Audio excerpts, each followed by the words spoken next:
Hari ini Minggu ya, ini hari Jumat kalau saya tidak keliru. Saya pulang ke rumah,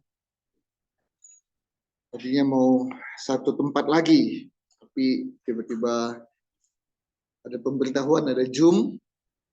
Ya sudahlah, saya pulang ke rumah, tidak pergi ke tempat yang terakhir. Begitu sampai buka Zoom, belum mandi nih. Baru buka, mau mulai, tiba-tiba moderatornya nggak bisa karena ada sesuatu hal. Tolong Pak Yunus yang jadi moderator. Aduh, ya oke, siap. Jadilah saya jadi moderator, dan kemudian di situ saya dapat berkat. Satu hal, apa itu saudara? Kalimatnya begini, suasana tidak sama dengan hadirat Tuhan. Suasana tidak sama dengan hadirat Tuhan. Apa maksudnya saudara? Saudara yang usia 50 tahun ke atas mungkin masih ingat lagu lama ini. Lagunya begini. Suasana surga turunlah. Suasana surga turunlah. Kami berbakti padamu. Suasana surga turunlah. Nah, kata yang dipakai adalah suasana. Tapi dalam Zoom itu pembicara berkata, suasana tidak sama dengan hadirat Tuhan. Sebaliknya, kalau ada hadirat Tuhan, baru ada suasana. Waduh, saya pikir dalam ya, banyak gereja membuat ibadahnya demikian rupa hanya untuk satu, suasananya wow. Dulu 10-20 tahun lalu pernah terpikir sama kita ada ibadah di gereja, lampu kolap-kelip begitu, ada? Nggak ada. Kalau kita masuk pertama kali, kita kira kita masuk kemana? Diskotik, naik klub. Bukan gereja mendatangi klub, naik klub atau diskotik, tapi ini diskotik dan naik klub. Datang ke gereja. Kalau untuk bertobat, bagus. Tapi ini suasananya, suasana diskotik. Harapannya apa? Hadirat Tuhan turun. Suasana tidak sama dengan hadirat Tuhan. Yang kedua, saudara. Begitu CMC Cabai Rawit berdiri, satu hal yang saya perhatikan adalah musik. Kenapa? Maafkan saya kalau saya pergunakan kata ini. Membangun suasana ibadah. Itu. Supaya suasananya beda gitu ya. Ya, puji Tuhan sampai hari ini kita belum dapat pemain keyboard. Padahal kalau keyboard satu, oh sudah komplit semuanya gitu ya. Tapi belum dapat. Ya sudah, kita bersyukur. Dapat pemain bass, bagi saya pun udah menikmatilah musik ini ya. Saudara perhatikan ini. Saudara ingat nggak? Ketika ada ibadah dengan alat musik yang mempergunakan listrik, ya, keyboard, full band, tiba-tiba lampu padam. Alat musiknya nggak bisa dipakai. Hanya pakai satu gitar akustik. Saya mau tanya, suasana gimana? Jujurlah padaku, jangan ada dusta di antara kita. Tiba-tiba tadi ada yang nyanyi gini segala macam. Dengan hanya gitar akustiknya gimana? Berubah naik atau berubah turun suasananya? Turun.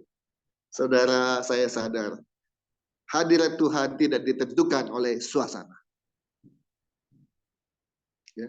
Tapi hadirat Tuhan turun, suasana pasti berbeda, berubah.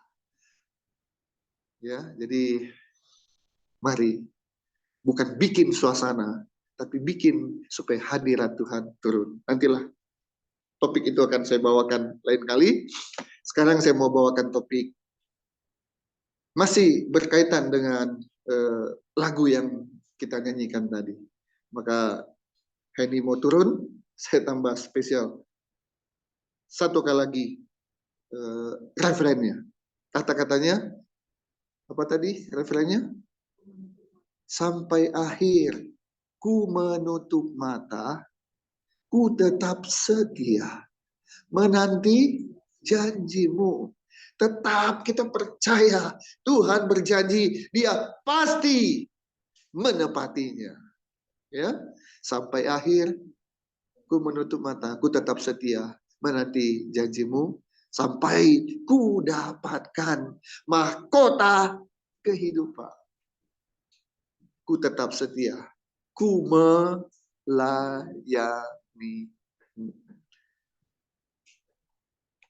Saya sering kali bilang begini, saudara. Di dunia ini saya bukan konglomerat. Di dunia ini sampai hari ini saya bukan orang yang kaya raya. Tetapi di surga kafling saya pasti luas. Haleluya. Saudara berani ngomong gitu? Amin. Ya, jangan nanti ya meski saya susah di dunia, tapi nanti saya senang di surga. Ya. Ya, di surga bagaimana? Ya, yang penting masuk surga. Halamannya pun nggak apa-apa, samping-sampingnya asal ada kata surga. Saya nggak mau begitu, saudara. Saya yakin saya pasti ada di surga. Amin. Saudara juga yakin saudara pasti akan di surga nanti? Amin. Pertanyaannya, kaflingmu luas nggak? Itu. Jangan sekedar masuk surga. Ada mahkota nggak? Mahkotanya satu atau dua atau tiga. Ya, kita masuk surga, tapi dapat mahkota, ya, mahkota kehidupan dan mahkota-mahkota yang lain. Kenapa? Karena kita setia melayani Tuhan di dunia. Karena itulah, jangan sekedar mulut kita bernyanyi. Hidup ini adalah kesempatan. Kesempatan itu apa? Betul, melayani Tuhan. Ayo, jangan bohong. Jangan asal ngomong. Hidup ini untuk melayani Tuhan. Saksi ya? Oh, jangan dulu. Nanti doa pembukaannya ya. Yang lain aja. Yuk, selagi ada waktu, pakai untuk melayani Tuhan. Sungguh saudara, tahun 2024 ada banyak rencana. Semua rencana saya adalah rencana untuk Tuhan. Bahkan saya pernah bilang kepada seseorang, saya ada rencana untuk non-aktif di profesi sebagai pengacara. Ya. Saya bilang begitu. Sejak 86 saya punya kartu anggota. Kartu yang dikeluarkan oleh Pengadilan Tinggi Jawa Barat itu izin saya untuk bisa beracara di pengadilan sejak tahun 86. Sekarang sudah berapa tahun ini? Ke 2024. Yuk, 86 ke 2024. Yuk, main. Berapa tahun? Ya segitulah, hitung sendirilah. Saya bilang 2024 saya ada rencana saya akan nonaktif sebagai pengacara.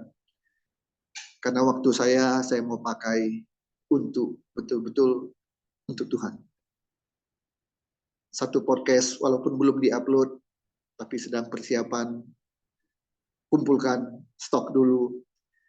Itu belum diupload, saya sudah siapkan satu lagi podcast di bidang hukum. Jadi saya tidak beracara, tapi saya akan tetap memberikan sesuatu bagi masyarakat, ya, di bidang hukum. 2 podcast. Saya sudah hubungi rekan-rekan sejawat, mau podcast dengan saya, Melek Hukum? Mereka antusias. Sudah sekian orang yang daftar. Baru dari satu organisasi advokat. Belum lagi dari organisasi advokat yang lain. Di Bandung ada lebih dari 1.000 advokat. Ya, lebih dari 1.000. Kemudian Henny dorong-dorong saya. TikTok. Saya gaptek saudara, dan malas untuk pelajari ini, pelajari itu. Malas gitu ya. Tapi saya sudah buat sebuah perencanaan, minimal lewat Facebook, saya akan live Senin sampai Jumat malam. 4B, bernyanyi, bersaksi, berdoa, dan berkhotbah. Setiap hari. Kalau saudara lihat Debbie Basir pagi dan malam ya. Yang nontonnya luar biasa ya. Duitnya mengalir. Ya saya nggak usah berpikir duit-duit lah. Pusing juga ya mikirin monetisasi lah apa segala macam. Yang penting melayani Tuhan. Udah. Berapapun yang nonton nanti bodo amat dah. Mau dikit mau banyak. Yang penting ada yang diberkati lewat apa yang saya sampaikan. Sudah cukup. Ya. Itu semua menyita waktu. Jadi sekali lagi saudara, ketika Tuhan berikan kita kesempatan hidup, maka gunakan hidup itu untuk kemuliaan nama Tuhan. Hari ini, pagi ini saya akan khotbah tentang hidupmu milik siapa. Itu khotbah atau tema khotbah hari ini. Hidupmu milik siapa? Bisa jawab? Hidupmu milik siapa? Milik? Betul? Yakin? Kalau Tuhan suruh ini, nurut? Tuhan suruh itu, ikut? Enggak. Masa sih Tuhan? Ayo, ini ya, konsekuensinya ya. Kalau mulutmu bilang hidupku milik Tuhan, maka Tuhan yang berkuasa 100% atas hidup kita. Betul? Oke. Kita buka Lukas pasal 12. Lukas pasal 12 ayat 16 sampai 20.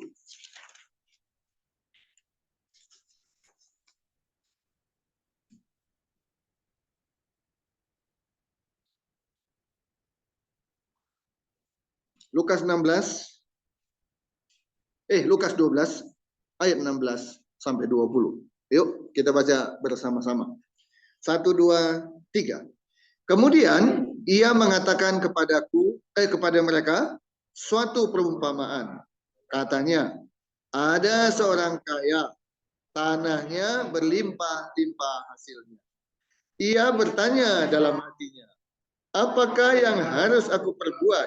Sebab aku tidak mempunyai tempat di mana aku dapat menyimpan hasil tanahku. Lalu katanya, inilah yang akan aku perbuat. Aku akan merombak lumbung-lumbungku dan aku akan mendirikan yang lebih besar dan aku akan menyimpan di dalamnya segala gandum dan barang-barangku. Sesudah itu, aku akan berkata kepada jiwaku, jiwaku, ada padamu banyak barang tertimbun untuk bertahun-tahun lamanya. Beristirahatlah, makanlah, minumlah, dan bersenang-senanglah. Tetapi firman Allah kepadanya, hai engkau orang bodoh, pada malam ini juga jiwamu akan diambil daripadamu, dan apa yang telah kau sediakan untuk siapakah itu nanti? Aduh, luar biasa saudara. Perhatikan, apakah yang harus aku perbuat sebab aku tidak mempunyai tempat di mana aku dapat menyimpan hasil tanahku. Artinya, hartanya tidak hanya banyak, tapi sangat, bukan banyak lagi, buahnya. Saking banyaknya, dia bilang aku nggak tahu lagi harus menempatkan di mana. Tuh, saking banyaknya. Saya mau tanya, saudara. Orang kaya yang sampai hartanya nggak tahu lagi di mana mau ditempatkan. Mungkin satu lagi, juga dia nggak tahu kali berapa jumlah hartanya kali ya. Saking banyaknya ya. Ada orang yang punya tanah di sana, tanah di sini, tanah di situ, di sana sini. Kalau ditanya, tanahmu di mana aja? Dia akan bilang, aduh, di mana?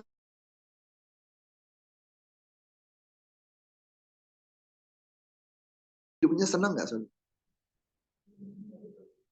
Belum tentu ya. Waduh, uang banyak aja belum tentu. Waduh, saudara kejam banget ya. Kalau saya tanya, senang nggak? Rasanya senang lah. Ini juga pakai kata gitu kan? Beristirahatlah, makanlah, minumlah, dan bersenang-senanglah. Senang sih senang rasanya. Sebab kesenangan bisa dibeli dengan uang. Tapi ada yang bilang, kebahagiaan nggak bisa dibeli dengan uang. Apa bedanya senang dengan bahagia? Senang itu sementara, saudara. Orang pergi ke naik klub, dia bersenang-senang, melupakan hutangnya, melupakan masalahnya, senang-senang. Besok pagi, pusing lagi dia. Karena pusing pagi, siang, sore, malamnya cari hiburan lagi. Senang itu sementara. Dengan uang bisa beli kesenangan, bisa. Tapi uang nggak bisa beli bahagia, nggak bisa beli sukacita yang sifatnya lebih panjang. Apalagi bahagia dan sukacita di dalam Tuhan. Waduh, nggak bisa dibeli dengan uang. Orang kaya ini merasa kekayaan itu kan milikku. Aku yang berkuasa terhadap kekayaanku. Dan satu lagi, saudara, orang yang seperti itu merasa hidup ini adalah milikku. Bukan seperti kita katakan tadi, hidup ini adalah milik Tuhan. Bagi dia, hidupnya adalah miliknya sendiri. Hartanya sendiri. Segala sesuatu adalah aku.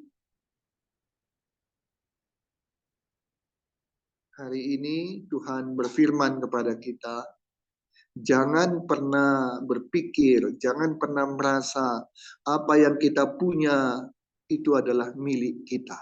Jangan. Sepakat nggak, saudara? Saudara punya motor, itu motor milik siapa? Yuk, jangan basa-basi. Milik saya dong. Buktinya Pak, lihat aja STNK-nya. Atas nama saya. Punya mobil. Mobil siapa? Punya rumah. Rumah siapa? Punya villa. Villa siapa? Mari kita berkata, semua dari Tuhan. Oleh Tuhan. Dan saya pakai untuk kemuliaan nama Tuhan. Maka kalau punya motor, jangan pelit-pelit. Kalau ada yang ikut, bonceng, ayo.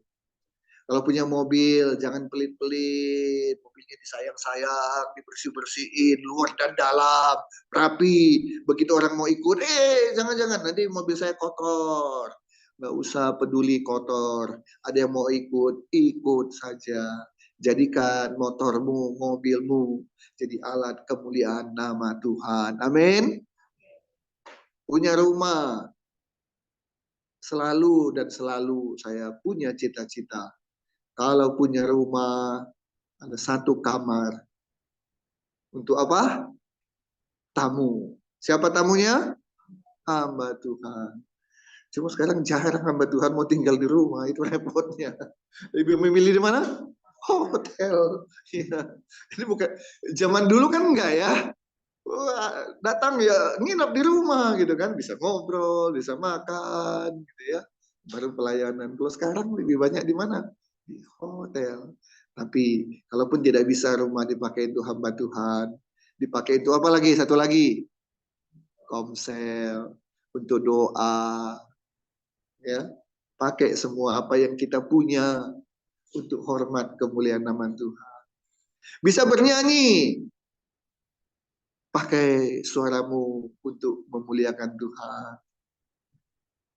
Bisa main musik.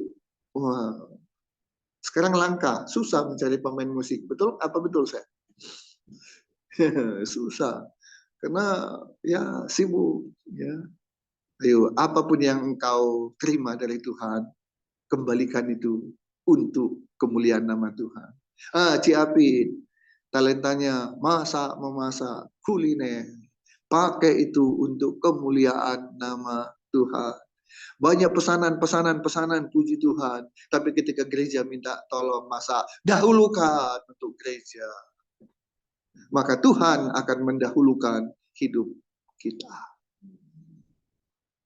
Orang yang peduli pada Tuhan, Tuhan lebih peduli pada dia.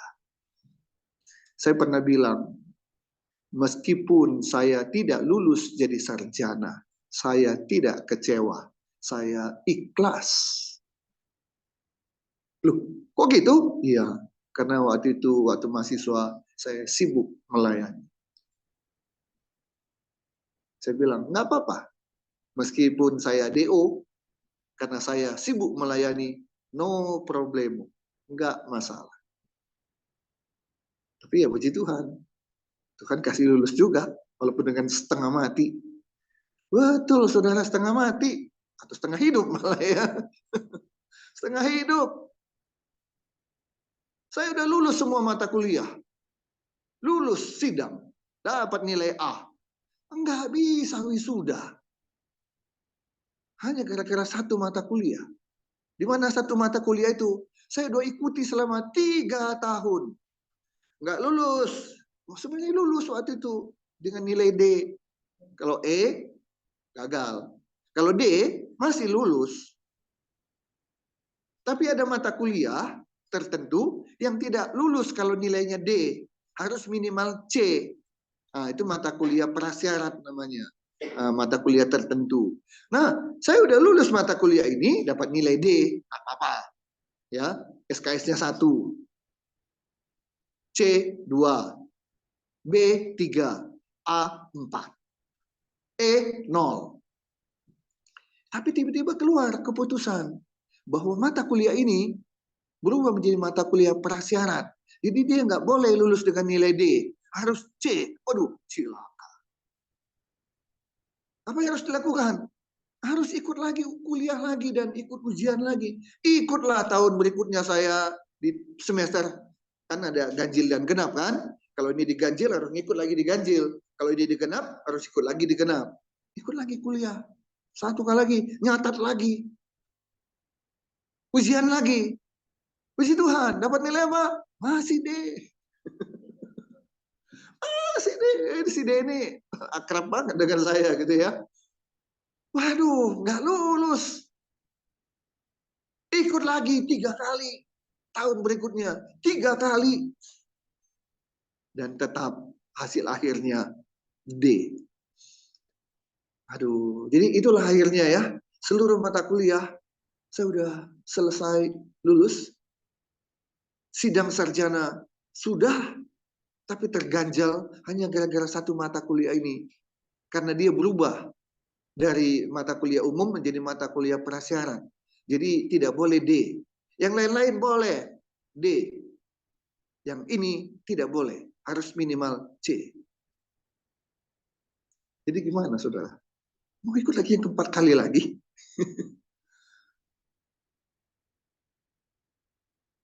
Saya berdoa. Mujizat terjadi.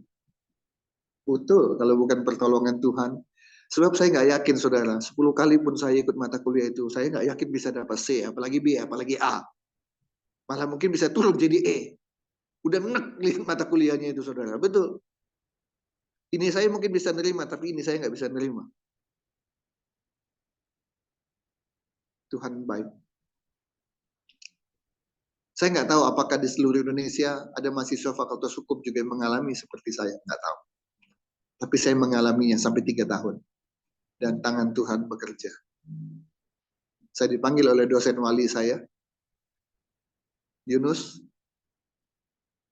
baru beberapa waktu lalu ada pertemuan konsorsium ilmu hukum di Puncak, seluruh Indonesia. Membahas mengenai kurikulum Fakultas Hukum. Dan kemudian salah satu putusannya adalah hukum ini, ya, mata kuliah hukum titik-titik ini dinyatakan, diputuskan tidak lagi menjadi mata kuliah prasyarat. Jadi dengan demikian nilai yang kau peroleh selama 3 kali D itu lulus. Pak, saya bilang saya berarti lulus 3 kali, Pak. Saya lulus 3 kali berarti. Ya, tapi dengan keputusan itu artinya bukan hanya saya, seluruh mahasiswa Fakultas Hukum di Indonesia tidak lagi terganjal dengan mata kuliah itu harus C. Tuhan tidak hanya menolong saya, tapi juga menolong orang-orang lain yang bernasib sama seperti saya. Semuanya saya serahkan dalam tangan Tuhan. Dan Tuhan bekerja. Saya wisuda. Jadi sarjana hukum. Jadi saya selalu ingin, saya selalu bahasa rohani kita, rindu hidupku ini milik Tuhan. Pakailah Tuhan apa yang kau mau dalam hidup. Itu yang selalu saya tanamkan pada diri saya. Apa yang ada pada diriku dari ujung rambut sampai ujung kaki, itu adalah milik Tuhan, bukan milikku. Maka saya pernah berhenti bekerja dengan sadar, dengan sengaja. Kenapa? Karena saya waktu itu menjadi ketua penyelesaian pembangunan gereja.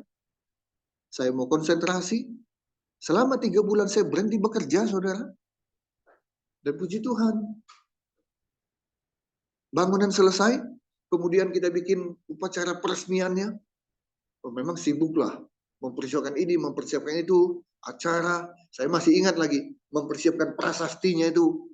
Saya cari ke sana, cari ke sini, untuk bisa hurufnya juga apa segala macam. Itulah bagian terakhir waktu itu yang saya persiapkan. Segala satunya sudah, dan kemudian gereja diresmikan. Setelah semua selesai, Tuhan sediakan pekerjaan buat saya. Siapa yang mengutamakan hidupnya untuk Tuhan, Tuhan pasti utamakan hidup orang itu. Karena itu jangan pernah takut beri untuk Tuhan. Beri uang, beri waktu, beri tenaga, beri apa saja yang kita punya, karena sesungguhnya hidup kita ini adalah bukan milik kita, tapi milik Tuhan. Saya selalu belajar dari nama saya, Yunus. Kenapa saya diberi nama Yunus oleh mama saya? Pertama, saya lahir di bulan Juni, ya kan? Jadi orang lahir di bulan Agustus dikasih nama Agus. Orang lahir di bulan November dikasih nama Novi. Ya. Lahir di bulan Oktober dikasih nama Okta. Ya kan begitu kan? Lahir di bulan Juni, ya satu perempuan namanya Yuni.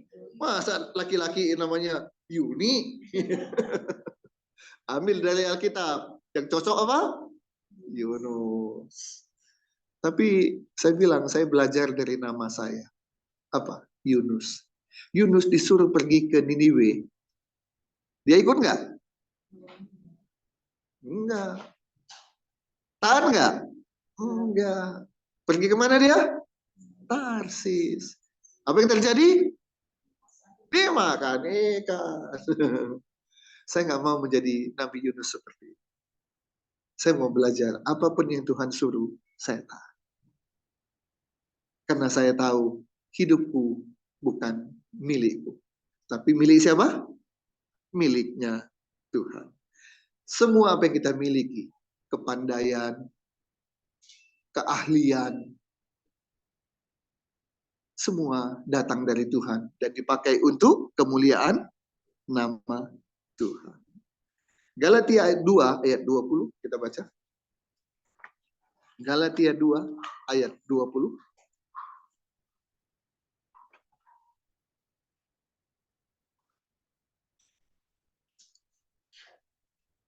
Galatia 2 ayat 20 kita baca bersama-sama. 1, 2, 3. Namun aku hidup, tetapi bukan lagi aku sendiri yang hidup, melainkan Kristus yang hidup di dalam aku. Dibuatlah ayat ini menjadi sebuah lagu. Masih ingat lagunya?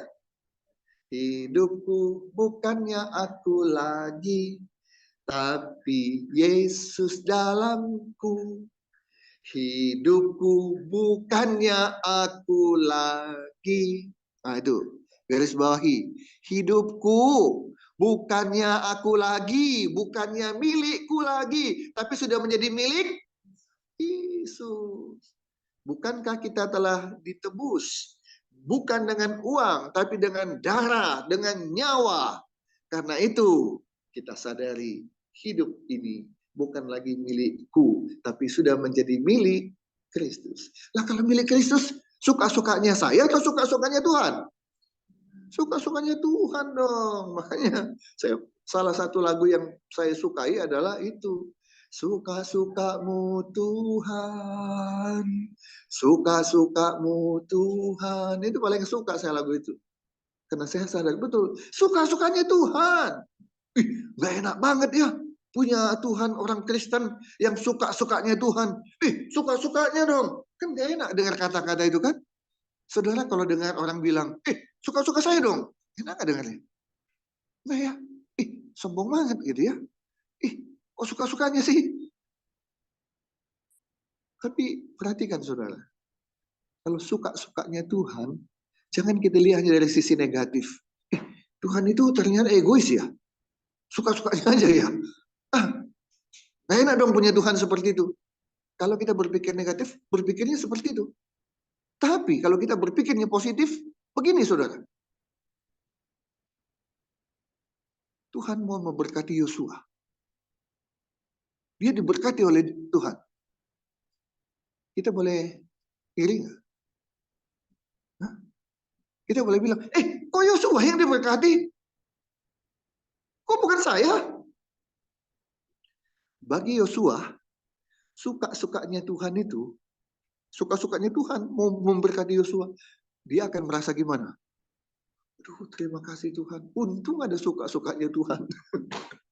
Coba Tuhan sudah diatur harus ini, harus ini. Wah celaka, bisa-bisa saya urutan yang terakhir dari yang akhir. Tapi karena suka-sukanya Tuhan, kalau Tuhan mau berkati Vera, ada yang bisa melarang? Ada yang bisa protes? Kenapa Vera yang diberkati? Kenapa Vera? Kita akan jawab suka-sukanya Tuhan. Jadi saya paling suka. Kalau Yunus diberkati, orang bilang, kenapa? Saya akan jawab, suka-sukanya Tuhan. Ya. Serahkan hidup kita dalam tangan Tuhan, saudara. Mazmur 37 ayat 5. Ini jadi ayat emas saya, saudara. Ini pegangan hidup saya. Mazmur 37 ayat 5.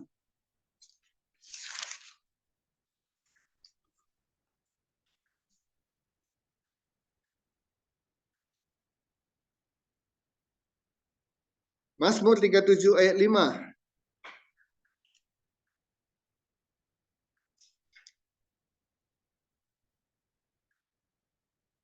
Sudah? Kita baca 1, 2, 3. Serahkanlah hidupmu kepada Tuhan dan percayalah kepadanya dan ia akan bertindak. Tuhan tidak akan diam. Diserahkan, dia bilang diserahkan hidup kita, dia bilang ya udah taruh aja di situ. Enggak. Kalau kita serahkan hidup kita, percayalah dia akan bertindak. Bertindak apa? Untuk kebaikan kita. Serahkan rencanamu dalam tangan Tuhan. Serahkan cita-citamu ke dalam tangan Tuhan. Bahkan serahkan masalahmu ke dalam tangan Tuhan. Maka Tuhan yang akan mengatur hidupmu. Indah, sukacita, dan bahagia. Ayat terakhir kita akan baca. Ulangan 31 ayat 8. Ulangan 31 ayat 8 sebagai ayat yang terakhir. Senang kan dengan kata ayat terakhir kan? Haleluya. Sama saya juga. Ulangan 31 ayat 8.